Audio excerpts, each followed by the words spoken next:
Bismillahirrahmanirrahim. Assalamualaikum warahmatullahi wabarakatuh. Jumpa lagi kita dan channel saya. Hari ini apa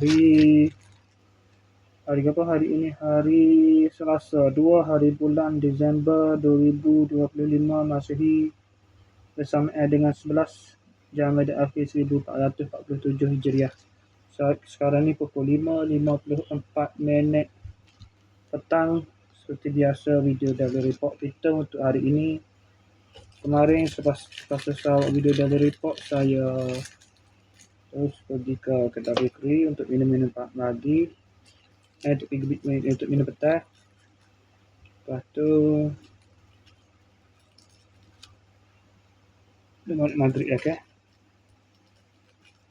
Untuk saya semaya maghrib di rumah di kedai mak saya semaya maghrib di Masjid Kampung Pada Buah. Lepas selesai saya maghrib tu saya terus pergi ke Bukit Payung untuk beli barang-barang lah.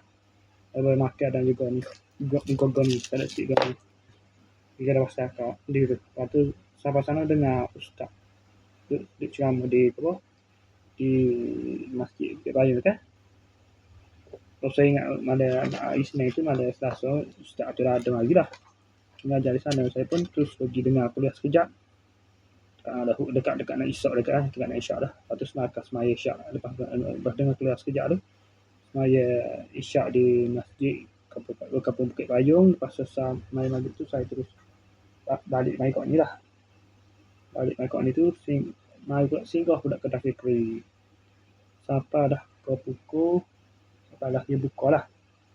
Pukul 10.20 tu dia buka. 10.20 malam tu. Buka mat internet sampai lah ke pukul 11.40. Saya pun balik ke rumah ni lah. Tidur malam tadi saya tidur pada pukul 1.40 pagi. Bangun pada pukul 6.50 pagi. Bangun terus mandi, semaya subuh, makan sarapan, nasi goreng ni. Lepas tu minum nasi goreng ni tu, saya pun pergi ke pukul 8 dah. 8.10 tu, 8.20, 8.16 saya pun terus pergi ke Pak Pija lah. Sampai sana sudah mulai pukul 9. Kerja hari ni nak sambung pasal Mozart dah. Saya buat resmi. Sambung tepek Mozart dah. Mozart hak mata pun. Postak hak mata pula hari ni. Lepas tu tak ada lah. Tu bagi hari ni tak ada. Halang tak ada sepak. Lepas tu Udin dia tak ada. Tutup frame bak tu. Mana buat Mozart lah. Tepek Mozart lah hari ni. Kerja hari ni lah. Lepas tu sampai selesai ni. Selesai kerja aja. Pukul 3.28 saya balik lah. 3.28 ni. Siap 3.20. 3.24.